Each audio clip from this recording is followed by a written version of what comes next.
Yo, what's up, everybody? Happy New Year. It's OCD Mikey here for another edition of the Mikey Show. I'm going to do another quick morning show with Mikey, Masked with Mikey, morning audio show. It's not even morning anymore. I should just call it the audio show with Mikey because I do it whenever I've got time, man. I'm slammed now, shipping DAX this morning. Again, thank you all for your business. It's been great. Great year. This year is going to be even better. And this is the year where we actually start buying things that we don't want to resell. We start buying things where we're not thinking about resell. It's another video, but what I'm going to talk about today, cables shouldn't fix anything. Cables don't fix anything. Okay. If cables fix it, the reason this conversation has come up is because, or the statement has come up is I've got two separate, very clear occasions where I went into a rig, and it's funny because both of these systems, it was transparent cables that were going to fix it, right? But I went in, it was a little harsh sounding on both of them, and I found some music. Of course, they played the music that was complementary to the harsh sound that didn't make it as obvious. When I played my music that I know will shine, like show or expose a system that's too forward, which is, in case you're wondering, it's Duran Duran, Ordinary World. Okay, simple song. That song is kind of pushed in the red. It's a borderline song, so it should sound borderline. But if your system is too harsh, you can't even listen to it. It's like it's excruciating. So I put that song on, and bam, quickly found the shortcomings of the both systems. The first system actually didn't have digital, so we had to use records. But that was even it was even hard. They were telling me, well, put in a different pressing. We got to put in a different pressing to make it sound better. Okay, so let's put in a different pressing. Then we put in a different pressing. And I went, not impressive for over $100,000. And they said, well, we got both occasions. We're waiting for the transparent cables to come that are set, that are matched for this amp and these speakers. Okay, so to me, there's something massively wrong with that, okay? If you're going to tell me that, I'm not buying it. I'm not going to believe, I believe that maybe the cables will fix the sound, but that is not a situation that anybody wants to be in, okay? Because those cables are $30,000, $15,000. They're ridiculous amounts of money.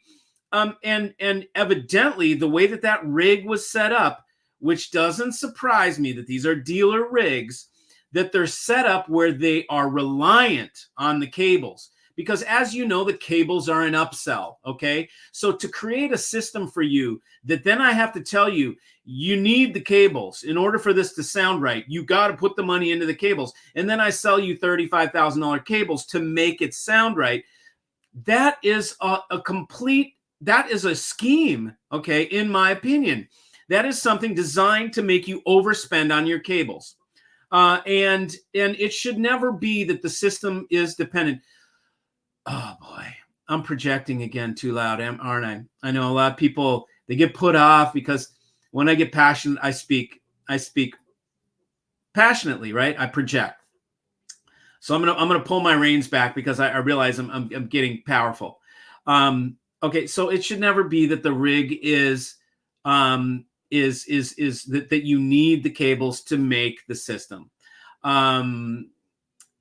That is then you are like this. You are like a slave to your audio system. You must buy the cables in order for it to sound good. If we were speculating on conspiracy, right? If we're going to get all conspiracy minded, we would say that some products are designed to need cables. Okay, because it's part of their little group of companies that are the little network that they have. You heard Mark Levinson call it the audio mafia.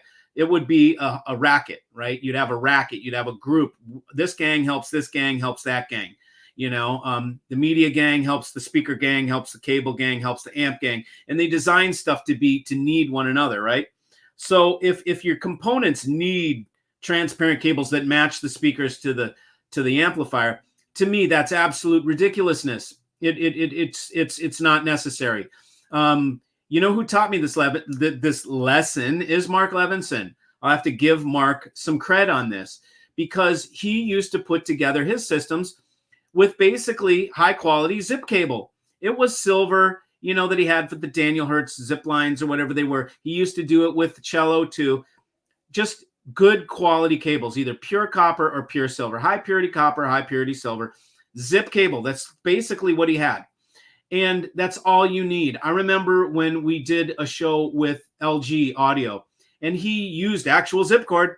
This little teeny ass must have been 18 gauge, 20 gauge cable to the speakers.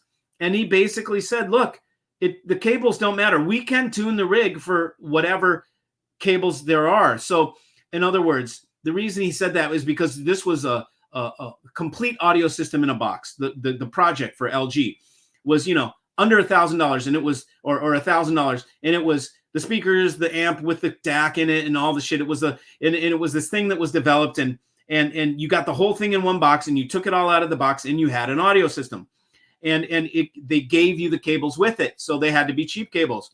So they were these really cheap ass cables, but it sounded phenomenal. In fact, it sounded so phenomenal to the point where we recorded Lee Konitz playing his horn in the room. We recorded it. And then Mark played it back on this little LG system. And you could hear how close it was to the real thing. So the cables, if you make the cables where the system relies on expensive cables, it's complete effery. You know what the F stands for? It's complete effery for the system to depend on the cable to match the speaker and the amp and all that crap. It is hocus pocus, you know, abracadabra. It's marketing. It's marketing at its best. Let's make this rich guy spend 35, and it's, you know, I hate to use the term rich because, you know, it's a stupid term, right? It's like, but you know, people with means, let's swindle them. Let's milk the piss out of the people that have the ability for us to milk the piss out of. It's taking advantage of somebody, you know, and it's just in using music and hi-fi, and that's not right. So I'm here to tell you, your system should never depend on the cables. Now, do cables make a difference? Yes, absolutely, they make a difference. Between some crap ass, you know, corroded old like lamp cord and brand new silver plated copper in Teflon or something like that, it's going to be a big difference. Absolutely. But you don't need to spend retarded amounts of 30 grand or whatever. If you want to show the prowess of your system, and here's something I don't know if you guys realize that I did this in at the show in Washington, is I did that show with cables that were $500, $600 for the speaker cables, $500 for the power cords. I used my cheap, I'm sorry, I need to turn this off. I used my cheap, I used my cheap cables to show this system doesn't need cables to make it happen. It doesn't need magic $35,000 cables. This system can sound as good as it sounds with regular cables. And that's how you really show off a rig. If you really want to show off your gear, and this is what Mark taught me, you show it with zip cord. Then you can't claim that the cables, you're proving to people that the cables have they don't matter. They don't make this rig, okay? Can you improve things with the cables? Sure. Cables are used to do the fine polish on the system. Once you have everything set, all the broad strokes, you hear me talk about this, you do the broad strokes first, and then you add the things like cables, okay? But to do, and what's so funny is you go to these cable manufacturers' websites, or you listen to the magazines do a pitch on the cables or do an article on the review of cables. And it is just so ridiculous, the level of marketing that they put into a wire. You know, it's like, wow, man, if you guys really want to see marketing magic, look at cable marketing. They'll make it seem like it's the holy grail. Like your system is just darkness and woe, and then you add Jesus with the cables or something like that. You know, I mean, it's that heavy duty. It's like the Messiah. Your cable is the Messiah. It can't work without it. So anytime somebody tells you when the system doesn't sound right, and they tell you, oh, I don't really have the cables are bad, I need to put in the cables that are matched or whatever, you need to just don't even say anything in your mind, in your thing, but just know in your mind, okay, This is one of those rigs. Okay. This is one of those systems that needs the cables. Okay. You need the cables, whatever, bro. You got the cable. You got the system that needs the cables. You can have that system, dude. All the power to you. Keep it. You keep that system, because I don't want anything to do with the cable that with a system that needs the cables. Okay. And again, yes, have good quality silver, good quality copper, whatever you choose. Typically, silver is usually better sounding. The higher purity silver is going to be smoother than the copper in some occasions. But keep it to just simple, good wire. You don't need to go crazy. You don't need to spend 15, 20 grand. Don't believe the hype. Don't believe the little juju magic stuff that goes on the cables and all that kind of stuff. Your system should sound kick-ass with regular old wire, and that's all there is to it, okay? So I just wanted to bring that across to you as one simple truth and reality and awareness for January 2nd, 2024. Thanks for joining. See you.